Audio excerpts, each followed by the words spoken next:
미국 비밀문서를 읽는 한국 현대사 1945부터 1950까지 우리가 몰랐던 해방, 미군정, 정부 수립, 한국 전쟁의 기록, 김택곤, 지음, 맥스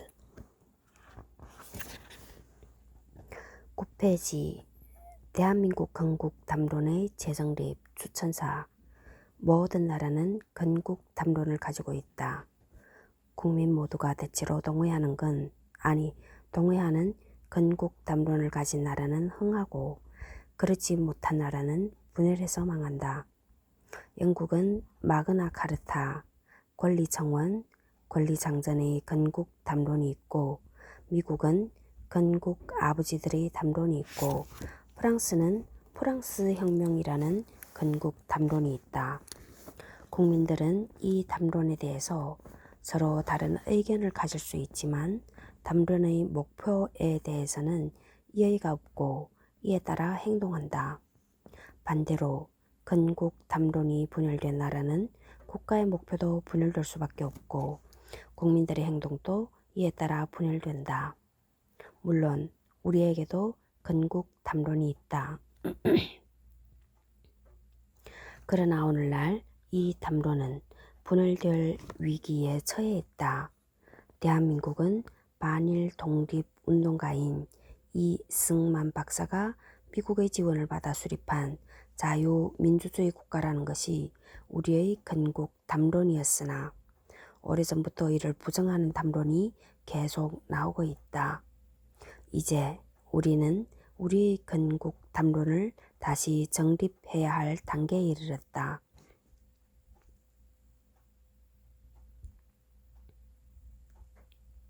기존의 건국 담론과 이를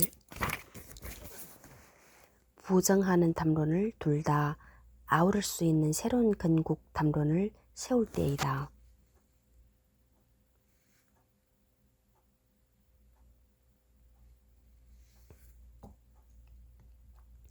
건국 담론의 재정립은 정치학자들이 해야 할 임무이다.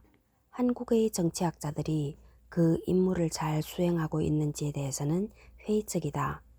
대학과 대학원에서 정치학을 전공했고 일생을 민주 언론의 창달에 바친 김택곤 저자가 이번에 펴낸 책은 정치학자들이 못한 임무를 대신하고 있는 역자라 하겠다. 이 책의 프롤로그는 일본군의 위안부로 버마에 끌려간 조선 처녀 김연자의 이야기이고 에필로그는 한국전에 참전한 한국계 미국인 에녹 리의 순환기이다. 저자는 750페이지에 달하는 방대한 분량을 통해 미국 비밀문서 속에 숨겨진 대한민국 건국 과정을 적나라하게 펼쳐내고 있다. 이 책은 대한민국의 건국 과정을 잘 알고 있는 독자들에게는 역사의 진실을 깨우쳐 줄 것이고 건국 과정을 잘 모르는 독자들에게는 한국 현대사에 대해 더 알아야만 하겠다는 동기를 유발할 것으로 기대된다. 이정복 서울대학교 정치외교학부 명예교수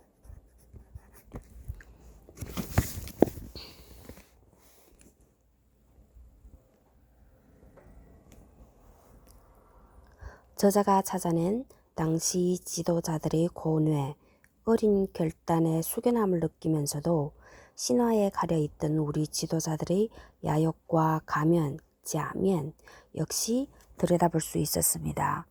한국 현대사의 격동기, 숨어있는 역사적 진실을 찾고자 하신다면 또 최근 제기된 정치적 논란과 공방에 관심을 가진 독자라면 틈을 내어 이 책을 마주하시기 바랍니다. 진실을 캐는 소중한 여행의 정직한 안력이 될 것입니다.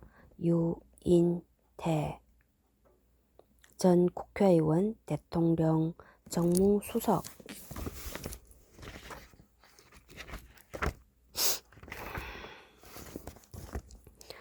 네 번째 79페이지 24년 9월 1일 일요일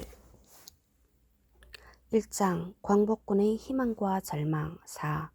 전격 해체된 광복군 이글팀 1945년 8월 26일 OSS 중국 본부장 해프너 대령은 8월 26일 OSS 워싱턴 사령부로부터 비밀 전문을 받았다. 이글 작전의 중단과 함께 극적인 반전, 반란을 알리는 것이었다. 이 전문은 먼저 OSS가 이글 작전과 함께 미국 본토에서 진행 중이던 또 다른 한반도 침투 작전인 랩코 작전이 이미 중단됐음을 알렸다. OSS는 재미 한국인과 군인, 미국 내 포로 수용소에 있는 한인포로, 버마에서 탈출한 학병 출신 한인들을 모집해 한반도는 물론 일본 본토까지 침투하는 랩코 작전을 추진하고 있었다. 이어 이글팀의 작전 중단과 사실상의 해체를 통보했다. 미 합동참모본부는 랩코 작전이 중단되었음을 웨드마이어 중국 정부 사령관에게 통보했다. 웨드마이어 장군은 모든 이글 작전과 그 밖의 한국 내 작전은 별도의 명령이 있을 때까지 중지하라고 우리에게 명령했다. 이글 작전 하루를 앞두고 광복군 이글팀의 두 곡 기지는 쓸모가 바뀌어 버렸다. 일본군에 있거나 탈출한 한국인 학병들은 더 이상 소중한 초모 대상이 아니라 잡아 가둬야 할 포로가 되며 이글 기지는 한반도 침투여 훈련을 위한 기지가 아니라 포로 수용소가 되는 것이다.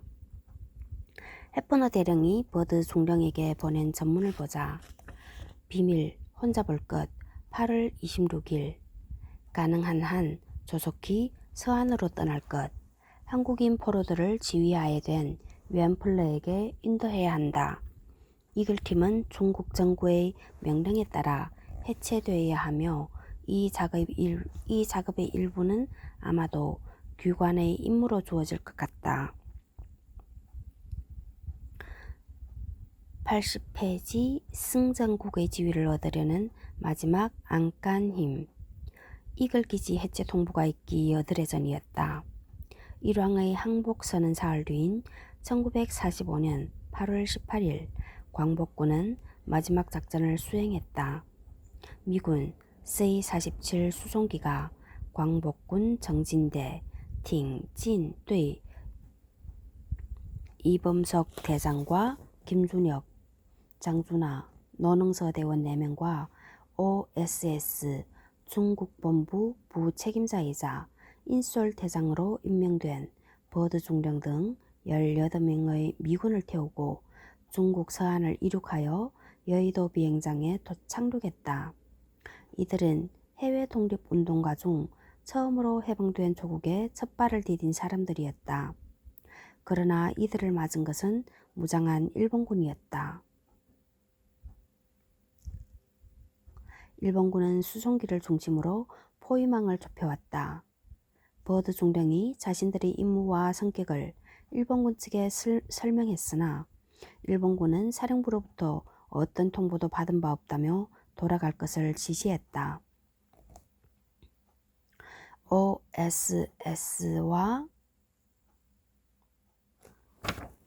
이범석, 김준혁, 장준하, 노능서, 버드 중령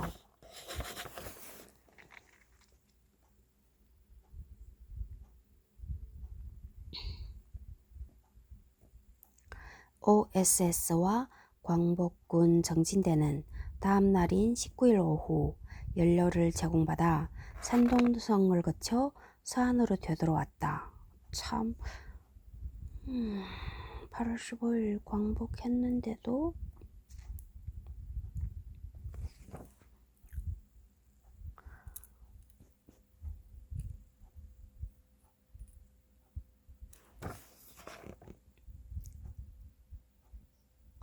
버드 중령이 작성한 5페이지 분량의 보고서에 따르면 정진대의 주요 임무는 일본군의 무장해제, 일본이 징병한 한국인 인수 등으로 되어 있다.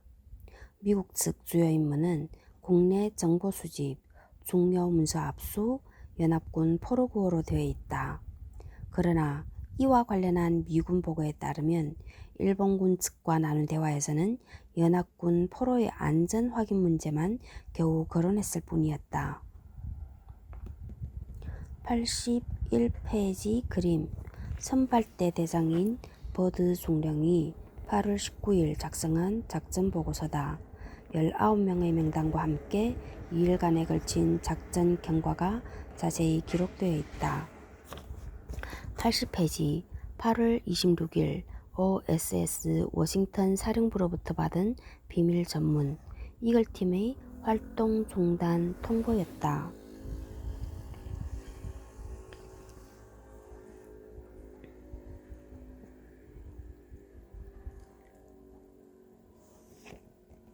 우리는 웨드마이어 사령관의 명령에 따라 연합군 포로들에 대한 구호와 지원 임무를 띄고 왔다고 밝히고 협조를 요구했습니다. 동행한 참모들이 가능하면 포로들을 점령군이 도착하기 전에 조기에 후송하고자 한다고 말을 보탰습니다. 이에 대해 일본군은 황당하다는 반응을 보였습니다. 일본군은 포로들은 잘 보호되고 있으며 아직 항복 문서가 조인되지 않은 교전 상태이므로 생명이 위험하니 즉시 되돌아가라는 대답만 했다고 보고서는 밝히고 있다. 임시정부가 항복 예비 접수 명목으로 국내 진입을 통해 승전국에 가까운 지위를 얻겠다는 마지막 안간힘을 무산되고 말았다. 안간힘은 중경 임시정부가 제2차 세계대전의 막바지에서 OSS와 함께 어렵게 이글 작전을 준비한 목적도 연합국과 함께 참전함으로써 연합국으로부터 국가로 인정을 받아 승전국의 지위를 얻어내려는 것이었다. 따라서 이글 작전은 마지막 독립투쟁이며 우리 젊은이들의 목숨을 걸어야 할 순간이라고 김구 주석은 내다보았다. OSS 역시 대한민국 임시정부와 손을 잡아야 할 절실한 이유가 있었다. 한국인을 활용한 일본과 한국 내에서의 침투 교란 작전을 구상하고 있었기 때문이다. 1945년 2월 24일에 작성해 사흘 뒤인 2월 27일에 작전위원회의 승인을 받아 확정한 비밀 첩보를 위한 한국 침투작전 이글 프로젝트라는 제목의 극비 보고서가 있다. 27페이지로 4개의 지도와 도표로 구성된 이 보고서는 이글 요원들의 침투 방법에 대해 다음과 같이 기술하고 있다. 침투 5개조로 구성된 이글팀이 한국에 침투할 때 활용 가능한 장비가 무엇인가에 따라 침투 수단이 결정될 것이지만 선호하는 순서대로 기술하면 다음과 같습니다. 1. 잠수함 또는 수상비행정으로 해안에 가까운 바다에 야간 낙하시키는 방법으로 고무보트, 장비와 함께 3명의 요원이 동시에 낙하함. 목포에서 신의주까지 30마일 간격으로 낙하하게 됨. 2. 산동반도에 비행기로 도착한 후 소형선박으로 서해를 거쳐 같은 방법으로 침투. 북중국과 만주를 육상으로 통과해 침투하는 방법. 장비는 별도로 공중 또는 해상으로 투하.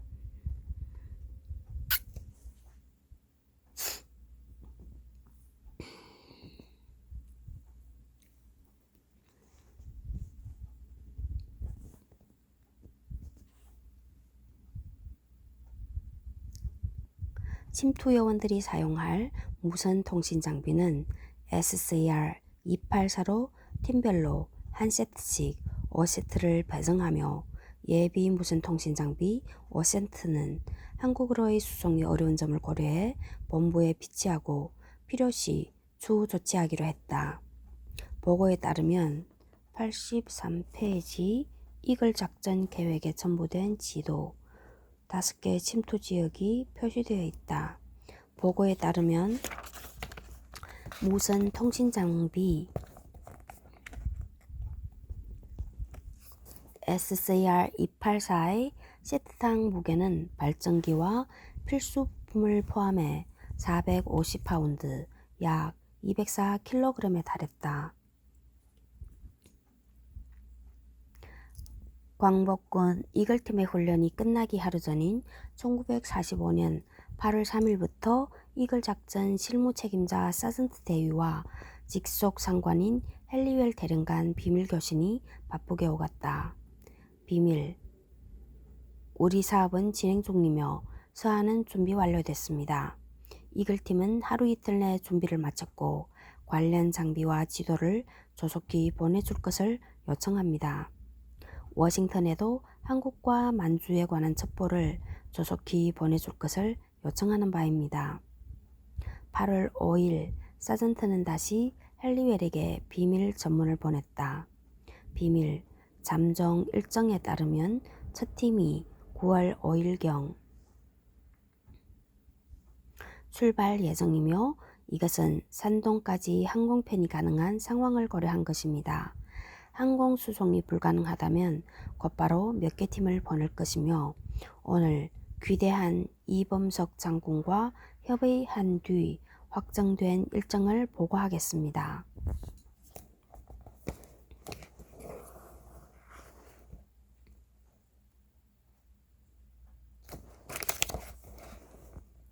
(8월 6일) 헨리웰이 사전트에게 보낸 비밀 전문이다. 워싱턴의 OSS 사령부와 권명지부의 한국 어선에 관한 가능한 모든 자료와 사진을 요청했다.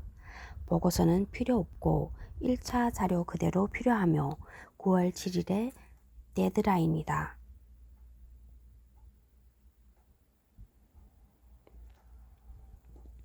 이들의 교신 내용을 보면 광복군 이글팀은 아직도 침투 방법을 결정하지 못했다.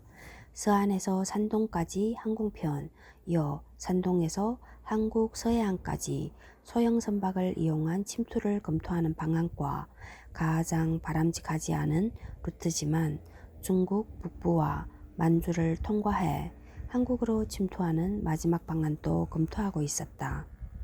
분명한 것은 최선의 방안인 잠수함 또는 수상 비행정을 이용한 야간 침투는 선택에서 제외되었다는 사실이다.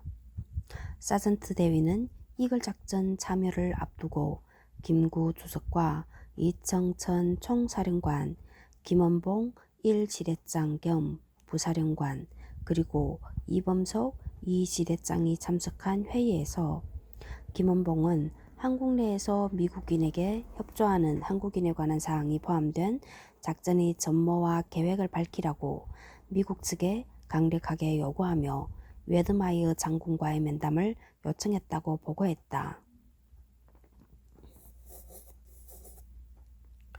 이 회의에서 김구 주석은 김원봉의 요구를 거부했다. 그러나 이에 대한 이청천 장군과 이범석 장군의 언급이나 반응은 전혀 없었다. 한국에 침투할 이글팀의 안전과 작전 성공 가능성에 관한 검토가 광복군 군사전략 지도자 간에 없었을 리가 없는데도 그랬다. 이글 작전의 무모함에 대해 OSS 내에서도 우려가 깊었다. 이글 작전이 확정되고 한 달 후인 3월 28일 OSS의 첩보 공작처 담당관이었던 덩컬리 소령은 검토 보고서에서 이글 계획을 날카롭게 비판했다. 이글팀의 침투 작전은 구상부터 엉성하고 마치 아군의 우호적인 게릴라들이 장악한 지역에 도착하려는 것처럼 안이하다고 비판했다.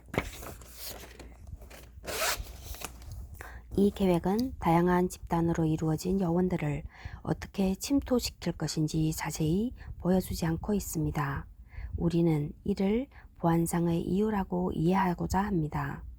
그러나 계획에 제시된 것을 액면 그대로 보면 당혹스럽습니다. 침투는 단계별로 치밀하게 준비되어야 합니다.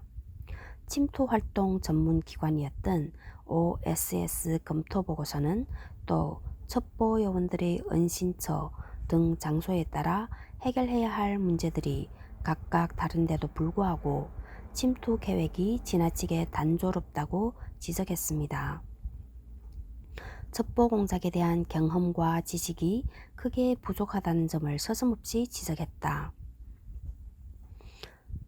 침투 요원 3명을 조별로 고무보트로 장비와 함께 30마일 간격으로 낙하시키는 계획은 비밀작전 계획으로는 너무 기계적입니다. 마치 우리 편 게릴라들이 장악한 지역에 가려는 것과 유사합니다. 이 지적은 김원봉 광복군 1지대장이 침투 요원을 맞아줄 OSS 협력자가 한국에 있는지 여부를 물었던 것과 사실상 동일하다. 이걸 계획에 따르면 팀마다 지급되는 무선 통신 장비는 SCR-284로서 발전기와 필수 부품을 포함해 1세트의 무게만도 200kg이 넘었다. 과연 이 무거운 무선 통신 장비를 고무보트에 싣고 노를 저어 낯선 해안에 접근한 다음 끌어내려서 메고 끌면서 옮길 수 있었을까? 게다가 한국의 서해안은 개뿔이 넓다. 뻘밭에 신랄같이 이어진 물꼬를 따라 무사히 물에 오를 수 있었을까? 일본군은 물론 민간인의 눈을 피해 은신처는 또 어떻게 찾을 것인가? 안타깝지만 매우 회의적이었다.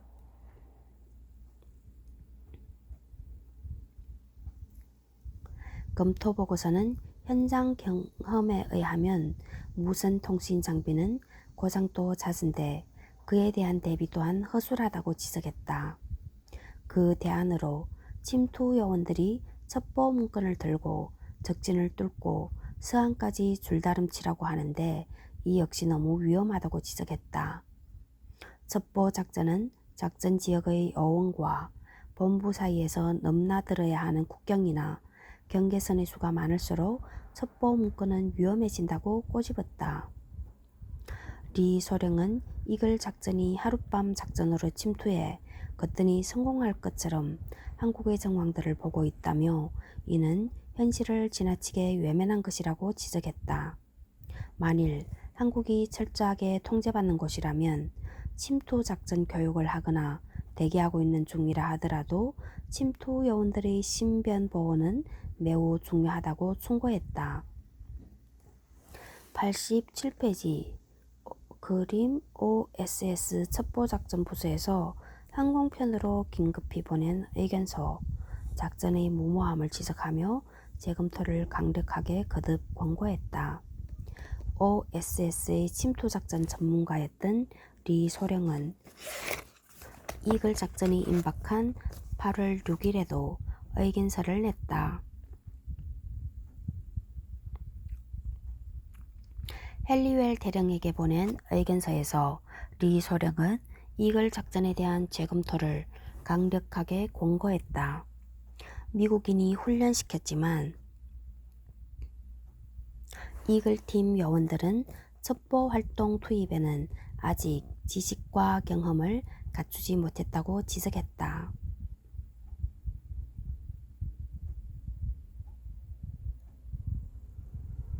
그런데도 이 청년들을 서둘러 비밀 첩보 활동 현장에 투입한다면 그 대가는 비쌀 것이므로 다시 점검하라고 촉구했다.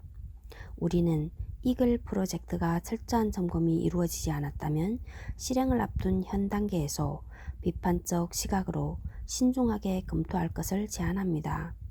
이 점검은 특히 비밀 첩보 부분에서 더욱 절실합니다. 리 소령이 떠올린 작전의 결말은 우리 광복군들의 참혹한 희생의 현장이었을 것이다. 그러나 OSS 이글팀, 대한민국 임시정부, 광복군 어느 곳에서도 경고음은 울리지 않았다. OSS는 OSS대로, 임시정부는 임시정부대로 모두 계산된 침묵만 지키고 있었다. 김구 주석의 마음에는 또 다른 수십 명의 윤봉길 의사들이 있었을지 모른다. 왜 자기가 윤봉길이 안 되지?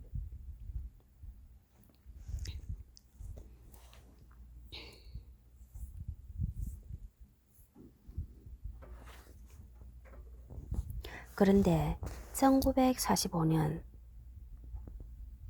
8월 13일 OSS 이글 프로젝트 실무 책임자인 사전트 대위가 OSS 중국 본부장 해프너에게 극비의 긴급 보고를 했다. 극비 긴급 8월 13일 발신 장소 권명 발신자 헥터 수신자 해프너 루즈벨트 어젯밤 광복군의 이청천 장군과 이범석 장군이 본인과 담화를 요청해옴에 따라 저녁 9시부터 2시간 동안 그들과 대화했습니다. 대화는 매우 진지하고 극도로 엄숙한 가운데 진행되었습니다. 대화의 핵심은 광복군 전원을 미군에 예속시키겠다는 광복군 총사령관의 제의입니다.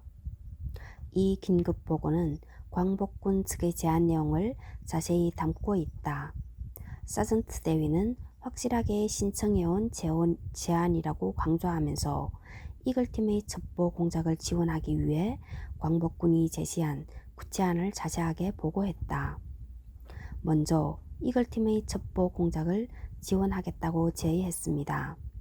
허드슨 박사의 평가팀으로 하여금 이글 여원으로 적합한지 세밀하게 살펴 첩보 활동에 적합한 인물을 선발할 수 있도록 하겠다는 것입니다. 현재 중국 전역에 있는 한국 청년 2,000명 이상을 대상으로 선발할 수 있고 또 최고의 여건에서 최선의 결과를 이끌어내기 위해 필요하다면 이글팀을 심사하는 과정에 총사령관 자신이 동행하겠다는 것입니다.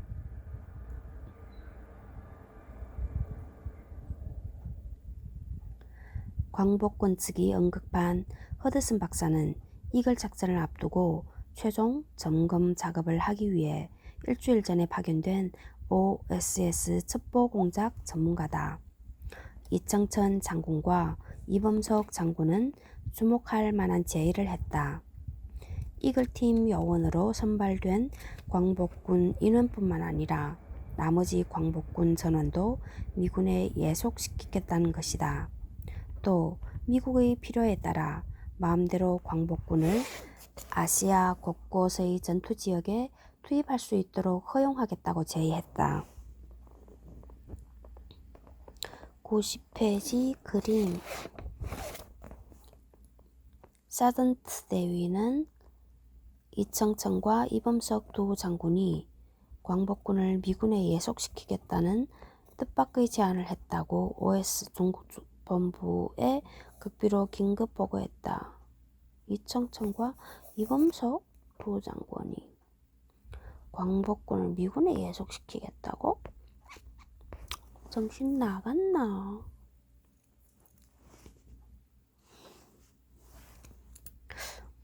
실력이 안 돼서 그러는가? 누군가 기댈 곳이 필요했겠지. 이글팀 요원으로 선발해 첩보 공작에 투입하기에는 적합하지 않다고 판정된 광복군의 해당 인원 전원은 중국에 집중 배치하거나 혹은 가능하다면 필리핀, 오키나와에 배치할 수도 있을 것이며 미국 장교들만의 배타적 훈련을 거쳐 전투 게릴라 조직으로 양성해 미국의 한국 상륙에 활용할 수 있을 것이라고 제의했습니다. 사전트 대위는 이와 같은 제의는 광복군을 단연코 완전하게 진정으로 미군에 예속하도록 하겠다는 것임을 확신한다고 보고했다.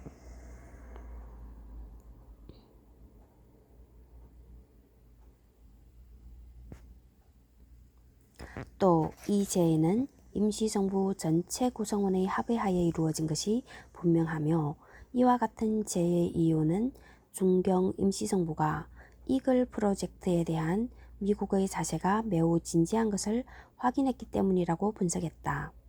이날 대화의 엄중함으로 판단하면 대한민국 임시정부 내 모든 실력자들이 완벽하게 협조하는 가운데 나온 진정한 제의라고 확신합니다. 본인은 이 제의가 다음 두 가지에서 연유했다고 확신합니다. 첫째, 김구와 이청천은 이번 이글기지 방문을 통해 이글 프로젝트가 한국인들에게 독립을 향한 제스처가 아니라 본격적 과업이라는 완전한 확신을 품게 되었습니다.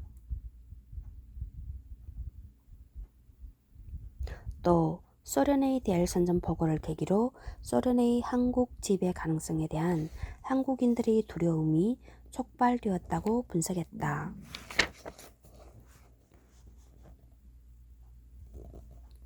둘째, 한국인 대다수가 두려운 존재인 소련이나 중국의 영향보다는 미국의 영향 아래에 있는 것을 선호한다는 것은 의심의 여지가 없습니다. 바로 이런 요소가 광복군으로 하여금 미군에 스스로 예속하겠다는 판단의 기초가 되었을 것입니다. 한국인 대다수가 두려운 존재인 소련이나 중국의 영향보다 미국의 영향 아래에 있는 것을 선호한다. 소련이나 중국은 두려운 존재였구나. 바로 이런 요소가 광복군으로 하여금 미군에 스스로 예속하겠다는 판단의 기초가 되었을 것입니다. 광복군 총사령관인 이청천 장군의 제안에 대해 매우 심각하게 검토할 필요가 있다는 것이 제 사견입니다.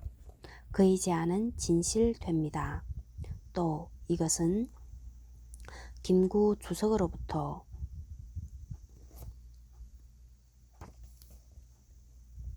OSS에 대한 적극적 승인과 지지를 얻어낼 수 있고 보다 높은 수준의 전략과 외교 관련 사안으로 격상될 수 있을 것입니다.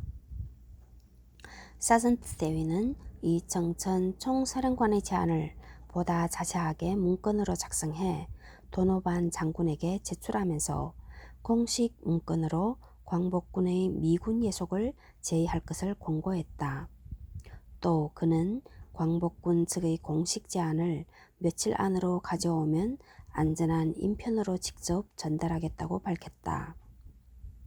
사전트 대위는 다음과 같이 끝을 맺었다. 진심 어린 강력 추천인 것이다.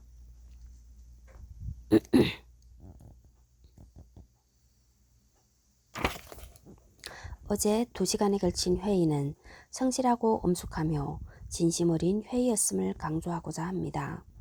사전트 대위의 말대로 이글팀을 포함한 광복군 전원을 미군에 예속시키겠다는 제의는 이 공식 제안을 둘러싼 미국 당국과 대한민국 임시정부 간 공식 협상과 합의를 이끌어내려는 김구 주석의 최후 승부수였을 것이다. 종전이 임박한 가운데 미국을 비롯한 연합국으로부터 승전국에 준하는 지위를 얻으려는 몸부림이었던 것이다.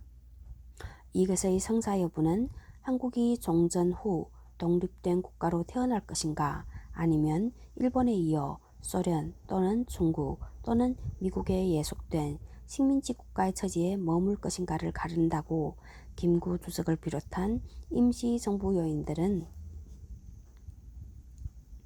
판단했을 것이다. 미군의 결정에 따라 한국이 아닌 아시아 곳곳의 전쟁터에 투입될 수천 수백 명의 젊은이들이 흘린 피해의 대가로 한국의 독립을 흥정할 수 있을 것으로 김구 주석은 기대했을 수도 있다.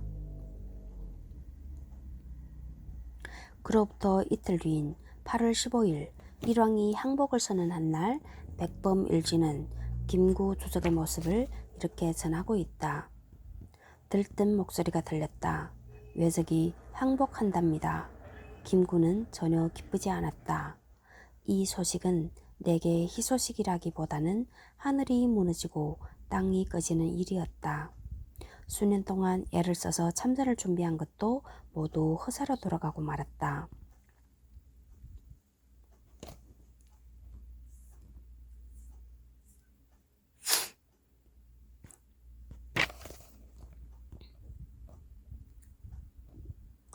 광복군에 대한 효용 가치는 갑자기 사라졌다. 이글팀은 작동을 멈추었다. 그런데 1945년 8월 31일 OSS 사령부 윌리엄 데이비스 대령은 미 육군 중국 정구 사령관에게 극비로 분류된 전문을 보냈다. 이글 프로젝트는 일본의 항복과 함께 중단했으며 모든 요원들은 시안에서 대기하고 있으나 더 이상의 활동은 없을 것이라고 밝혔다.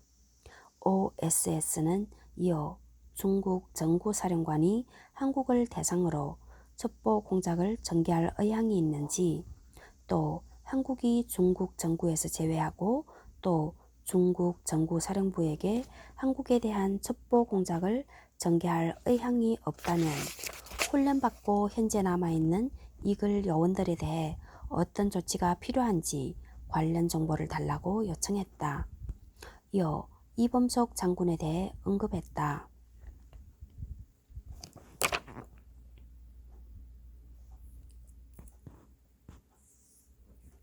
위 사항과 관련해 OSS와 함께 일했던 한국 측 조직의 지도자인 이범석 장군에 대해 관심을 가져주시기 바랍니다. 그는 광복군이 출중한 지도자이면서 또한 존경에 있는 대한민국 임시정부의 유력한 지도자이기도 합니다. 지난 8월 13일에 논의된 이글팀과 광복군 전원을 미군에 예속시켜 첩보 공작과 아시아의 분쟁 지역에 투입하자는 이청천 장군과 이범석 장군의 제의를 놓고 미국 측 관련 기관의 입장을 모으는 과정인 것으로 보인다.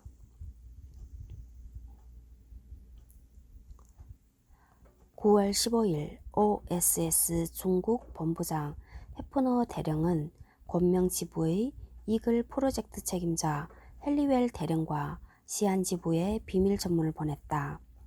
9월 13일자로 이글 프로젝트를 해체한다. 즉시 시행한다. 프로젝트에 참여한 한국인들을 한국에 진주한 태평양군에 합류시키기 위해 워싱턴의 당국자들과 접촉할 것을 요청한다. 이글팀의 한국인들이 협조한 상태를 지탱하기 어려운 만큼 조속한 답변을 얻어내기를 바란다. 1945년 9월 28일 OSS 중국 정구 비밀 첩보 국장인 헨리웰 대령은 광복군과 임시정부의 제안에 답장을 했다. 나선주 박사가 미국 국립문서보관소에서 발굴해 국사 편찬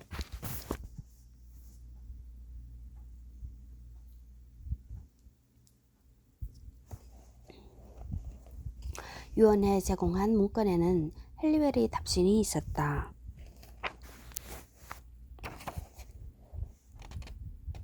친애하는 이범석 장군께 이 기관을 종결하라는 최근 명령은 우리가 귀하와 귀하의 참모들이 한국으로 돌아가서 그곳에서 재건하는 것을 돕고자 하는 많은 일을 불가능하게 만들었습니다.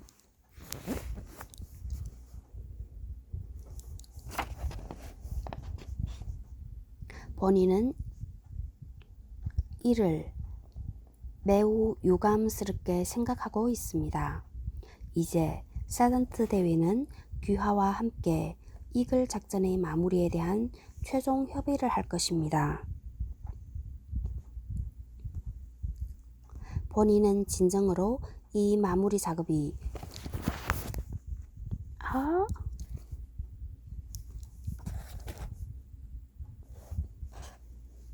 귀하에게 만족스럽고 도움이 될 것으로 믿습니다. 헨리웰은 변호사였다. 1943년 OSS의 대령으로 특별 임관되었고 OSS 유럽 본부를 거쳐 OSS 중국 본부의 비밀 첩보 책임자로 활동하면서 이글 작전의 실무 책임자인 사전트 대위의 직속 상관으로 이글 프로젝트를 지휘 감독했다. 전후 헨리웰은 CIA 간부로 옮겨 근무하며 CIA가 가위장 설립한 항공사와 무기 및 군수품 보급 회사를 관리했다. 그는 미국의 쿠바 공작에 필요한 자금을 공급하는 주 역할을 맡았다. 미국의 역사학자이며 5세대에 걸쳐 중국과 버마 등 아시아에 거주했던 스털링 시그레이브의 주장에 따르면 헨리웰 대령은 모험 추리 소설 같은 실화의 주인공이었다. 헨리웰 대령은 CIA 동료이며 후에 미 연방정부 재무장관을 지낸 로버트 앤더슨과 함께 종전 직전